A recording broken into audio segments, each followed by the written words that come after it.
du Père et du Fils et du Saint-Esprit. Amen. Eh bien, préparons-nous à vivre ces journées et qu'elles soient toutes pour le Seigneur.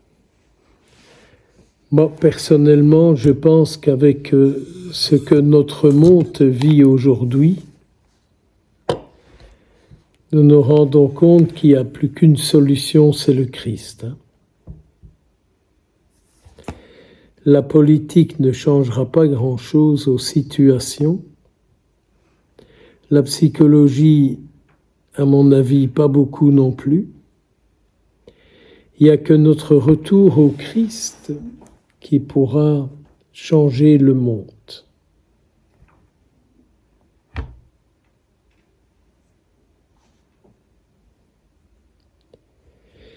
Aujourd'hui, nous avons commencé notre journée par la fête de la basilique du Latran.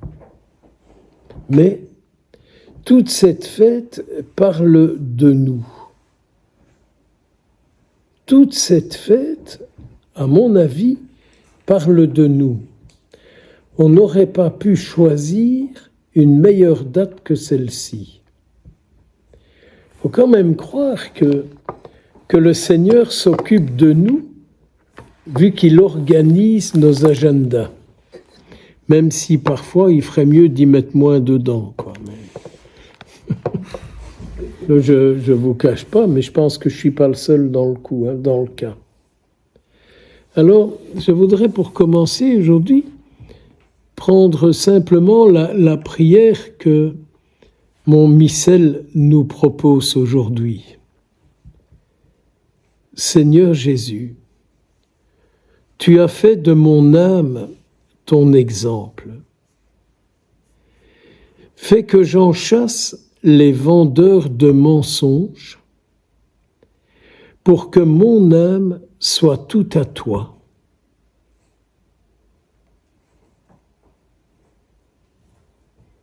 Et il nous proposait de dire la prière que notre Seigneur nous a apprise. Notre Père, qui es aux cieux, que ton nom soit sanctifié, que ton règne vienne, que ta volonté soit faite sur la terre comme au ciel. Donne-nous aujourd'hui notre pain de ce jour.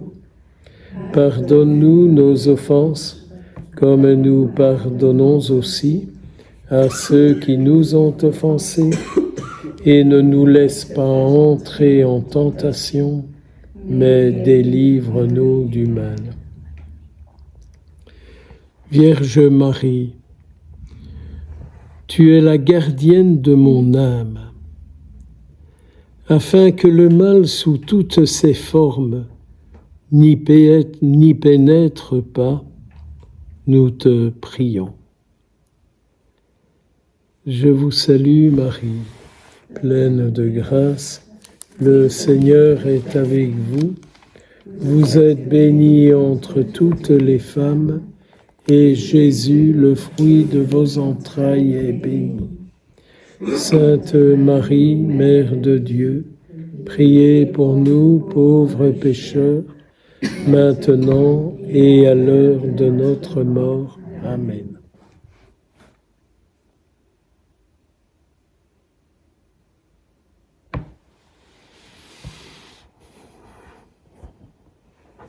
Le monde n'est-il pas le monde de Dieu? Le monde est le monde de Dieu. Et le monde est appelé à être la gloire de Dieu. Le monde est appelé à être la gloire de Dieu. D'où, dans l'oraison, nous avons dit au Seigneur, « Tu bâtis la demeure éternelle de ta gloire avec des pierres vivantes et choisies. » Pourrions-nous aujourd'hui, vous, moi, de demander au Seigneur que nous soyons vous et moi, chacun personnellement, convaincus que nous sommes une pierre vivante et une pierre choisie par lui. C'est une terrible conversion, une terrible grâce à obtenir, cette conviction que chacun, chacune, nous sommes appelés à être une pierre vivante et que nous sommes choisis par le Seigneur. Et de rester là-dessus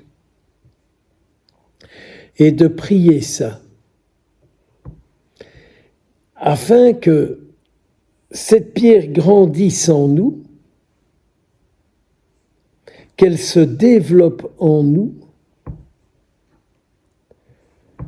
et d'arrêter de nous lamenter sur ce que nous ne sommes pas et d'avoir peur de notre avenir.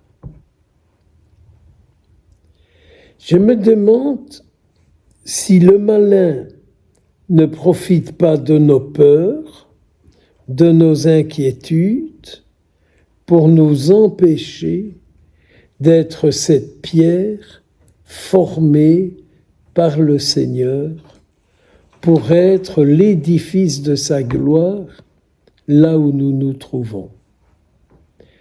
Méditez, mes sœurs, méditez et moi avec. Méditez et moi avec. Qui a eu un moment de l'histoire de notre vie où nous lui avons dit oui, je suis d'accord. Et je vais me laisser faire pour être ce que tu désires là où je me trouve.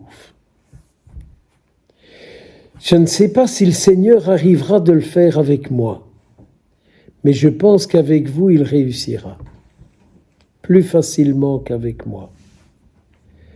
Parce que je me rends compte que sous la main du Seigneur, je manque de beaucoup de souplesse. Il n'a pas facile, mais il sait qu'il peut. Et j'aime de lui dire qu'il peut.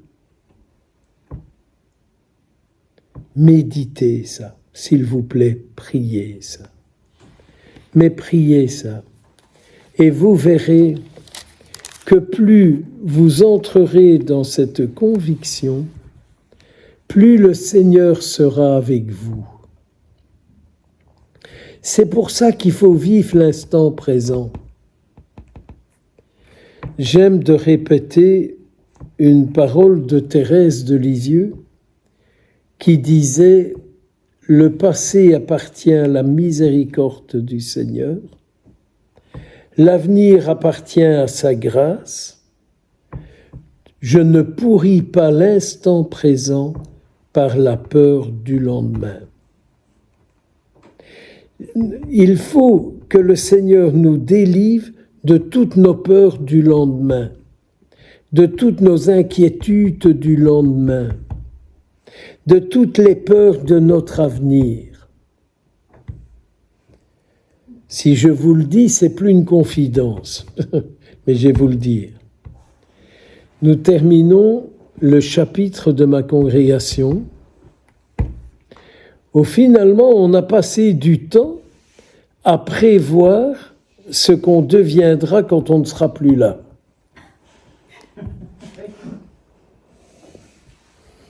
Je ne vous cache pas que j'ai dû me tenir à la chaise pendant plusieurs jours, tellement que ça m'a fait de la peine. Nous n'avons pas été fondés pour la peur de ne plus être là, mais nous avons été fondés pour être là, dans l'instant, dans la réalité présente. Moi, je veux bien qu'on a des bâtiments, qu'on a des collèges, qu'on a des machins et des bazars, bien sûr, mais nous n'avons pas été fondés en départ de ça. Nous avons été fondés par désir du Christ pour le rendre présent et vivant par nos vies. Je ne me permets pas de dire que mes supérieurs et mes confrères n'ont rien compris et que moi j'ai tout compris. Soyez sans crainte, mais nous ne sommes pas fondés pour une inquiétude.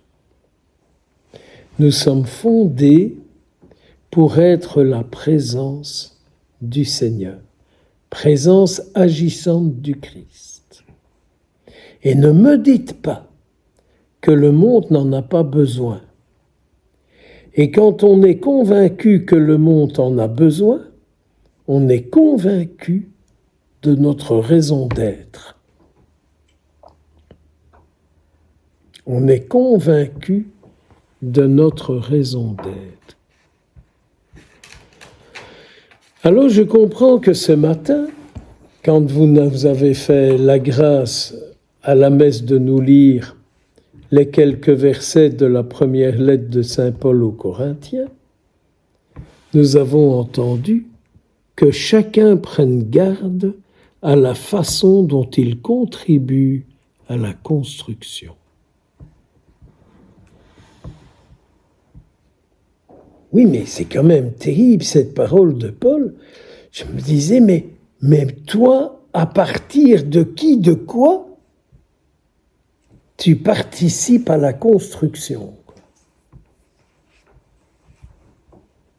Parce que vous avez peut-être la chance de ne pas regarder les infos à la télévision, mais quand on se laisse piéger et qu'on regarde les informations à la TV, vous avouerez que c'est dramatique, quoi.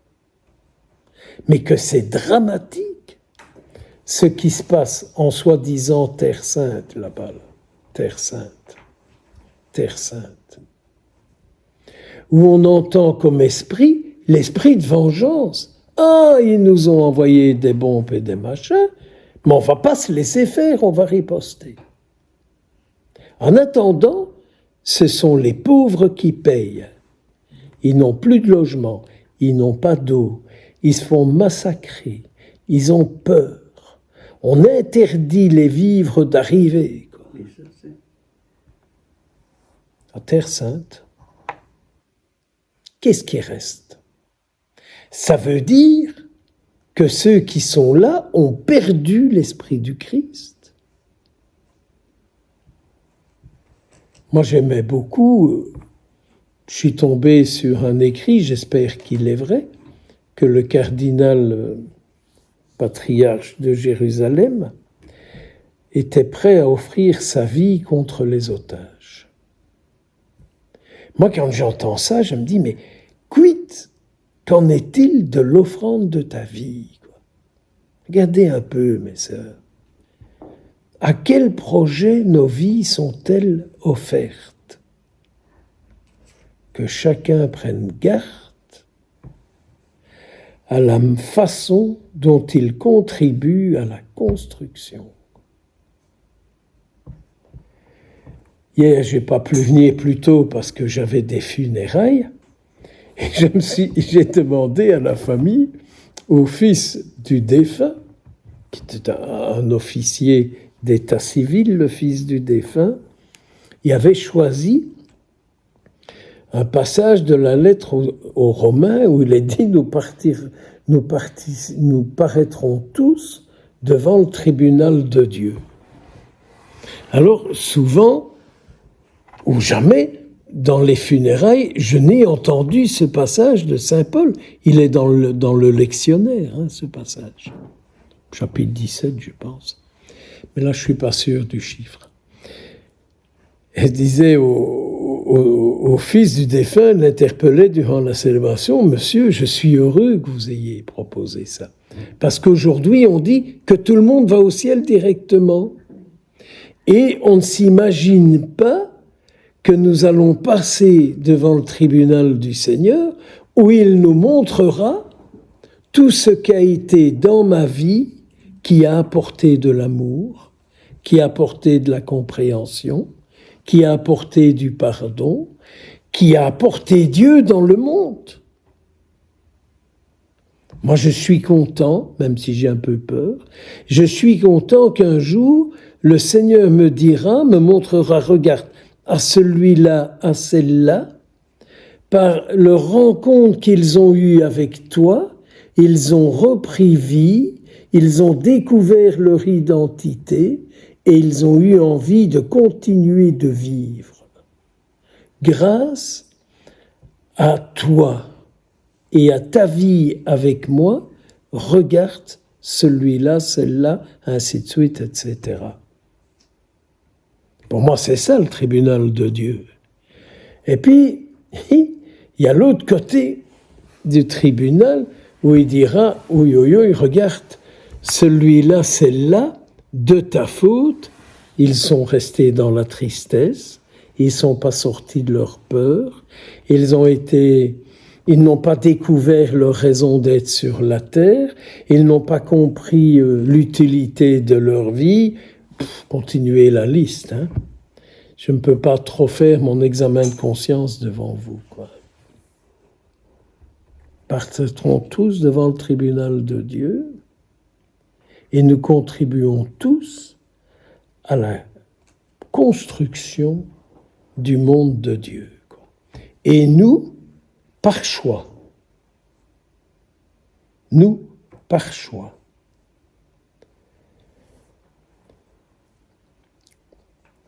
Saint Paul y va fort quand il dit « Vous êtes un sanctuaire de Dieu. » Vous êtes un sanctuaire de Dieu. Il ne vaut pas le coup de ruminer un peu ça.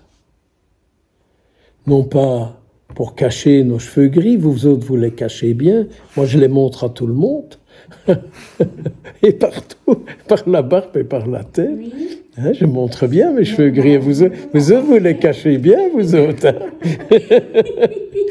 Non mais vous voyez, faut vraiment se dire, mais sanctuaire de Dieu, quoi. Hein? Ça vaut la peine de voir un peu ce que ça veut dire comme ça pour vous, pour moi, d'être le sanctuaire de Dieu. Nous l'acceptons et nous sommes heureux de l'être. Nous sommes heureux de rendre le Seigneur heureux de nous être offert à lui pour être son sanctuaire.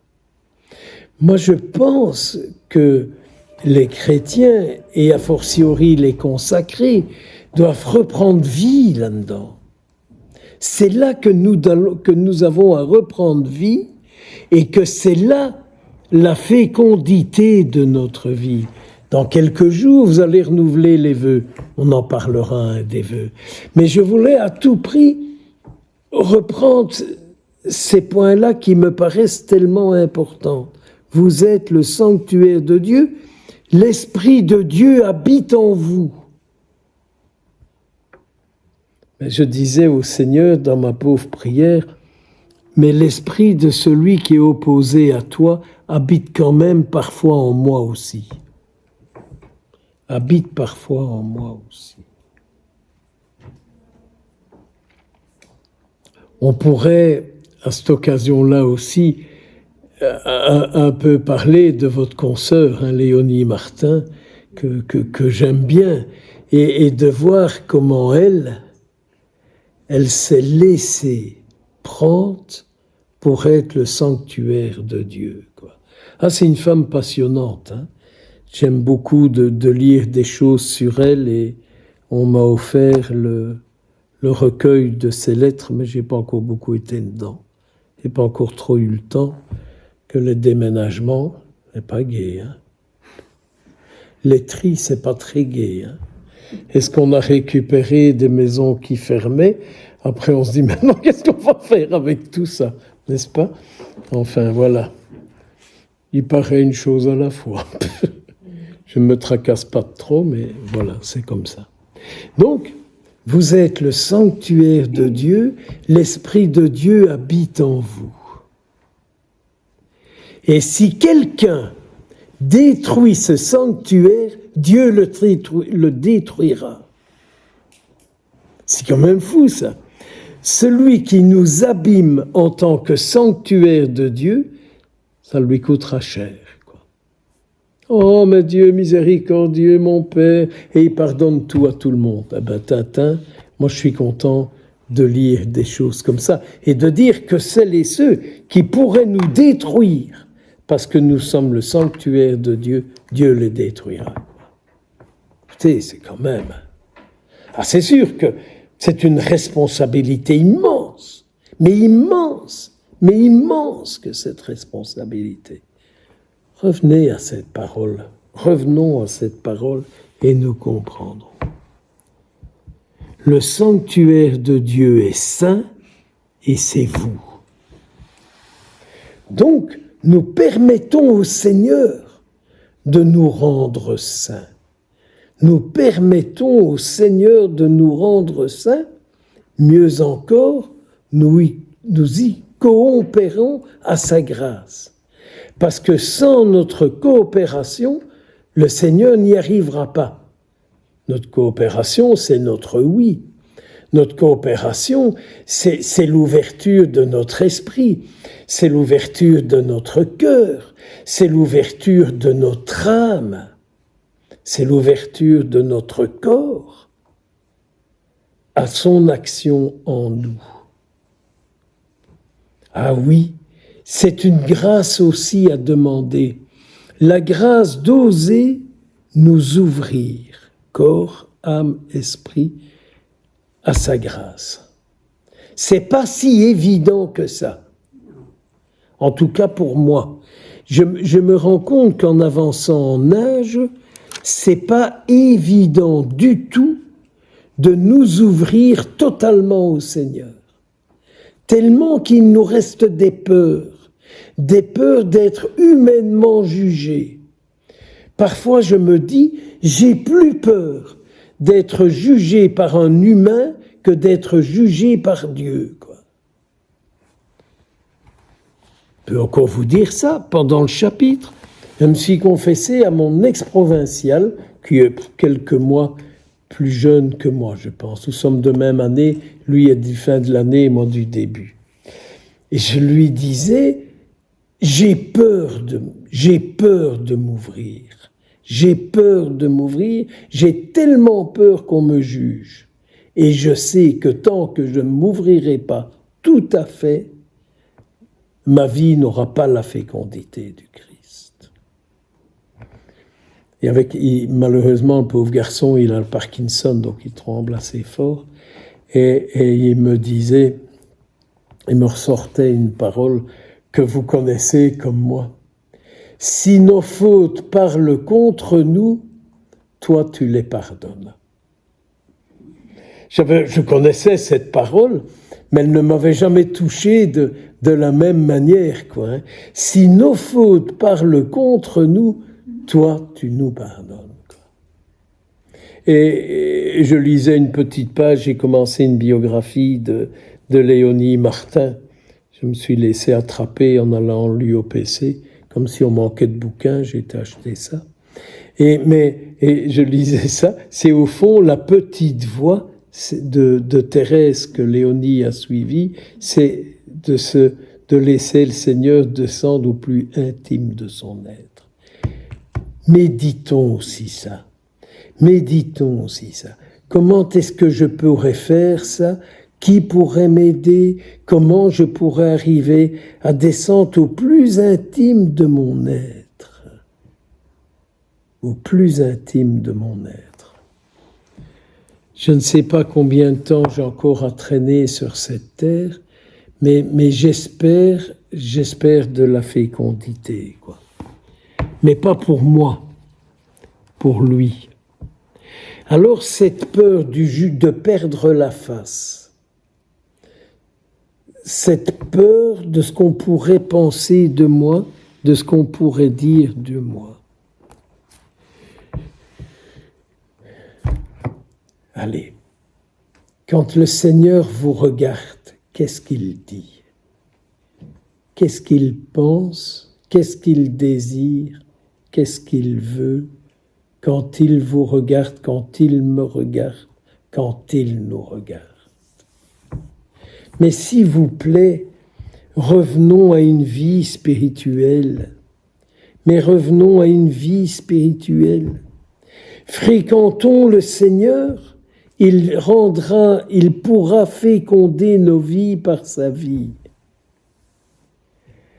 Revenons à une vie spirituelle. Le Seigneur pourra féconder alors nos vies et nos vies seront fécondes de la sienne. Mes pauvres sœurs, je ne vous fais pas de remarques, je ne vous fais pas de jugement, je ne vous condamne pas, mais je vous invite à revenir dans la prière et dans la prière pour moi. Et dans la prière pour moi. Tous les plans, je redisais ça aussi à mes confrères lors du chapitre, notre père fondateur, pendant la Révolution, était exilé à Saragosse, en Espagne, près de Notre-Dame du Pilier. Là. Et dans un de ses écrits, il dit « Tous les évêques qui étaient là, tous les prêtres qui étaient là, faisaient des plans pour l'après-révolution. » Et lui dit « Moi, j'ai jamais su faire ça, mais je suis toujours resté auprès de la Sainte Vierge. » Et là, j'ai retrouvé ma raison d'être, j'ai retrouvé ma vie. Et il n'a jamais cherché la gloire. On avait voulu en faire un évêque après la Révolution, et il a refusé.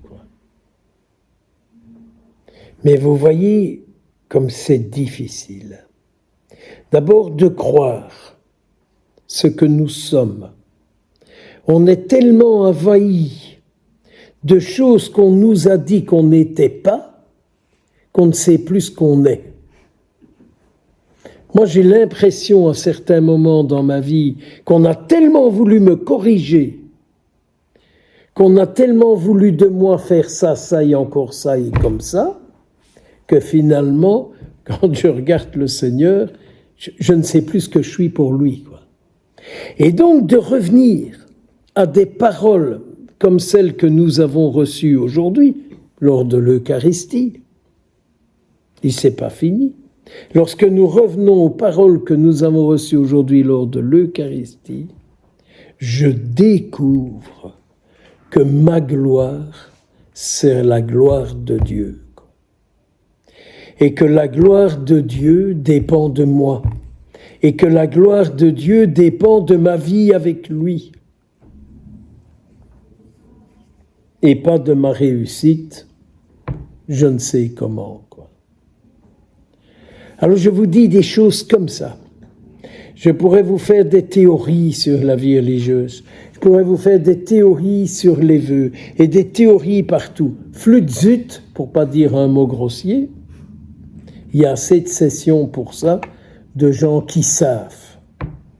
Je regardais dans cette librairie que certainement Mère Myriam a bien connu, l'UOPC, et je me disais, mais au premier étage, quel étage du religieux, il y a plein de livres de chers pères, mères, sœurs et machin et bidule, qui eux ont tous des solutions, quoi. Mais pour ma part, la solution c'est le Christ. Et je ne sais plus dans quel voyage, je ne sais plus où, j'écoutais l'homélie du pape lors de la messe télévisée, sur KTO pour pas citer, et le pape disait « Tant qu'on ne revient pas au Christ, on ne s'en sortira pas. » Et moi je le vois dans ma vie, mes tracas, mes souffrances, mes misères, mes peurs, mes inquiétudes, et tout ce que vous voulez, que ce soit sur ma santé, que ce soit sur qui je suis, sur toutes sortes de choses. C'est quand je reviens au Christ, tout ça tombe. Et je pense que dans nos vies religieuses, que dans nos vies chrétiennes, nous devons revenir au Christ et arrêter à vivre en dépendance des dieux du monde. Nous portons un habit qui signifie que notre vie, c'est le Christ. Que notre extérieur soit la réalité de notre intérieur. Priez, mes sœurs, priez. Et aussi, prions les uns pour les autres. Priez, mais prions aussi les uns pour les autres. Implorons la bénédiction du Seigneur. Et tout ce qui est en nous, qui vient de lui, c'est la fécondité de notre vie. Tout ce qui est en vous, en moi, qui vient de lui, c'est la fécondité de notre vie. Voilà, mes sœurs, une première méditation. J'étais heureux de pouvoir vous partager ça. Que le Seigneur du haut du ciel rende féconde ce que nous avons entendu de lui pour nous, ce que nous avons retenu dans notre premier partage de lui pour nous, qu'il rende notre vie féconde et qu'il la bénisse. Au nom du Père, du Fils et du Saint-Esprit.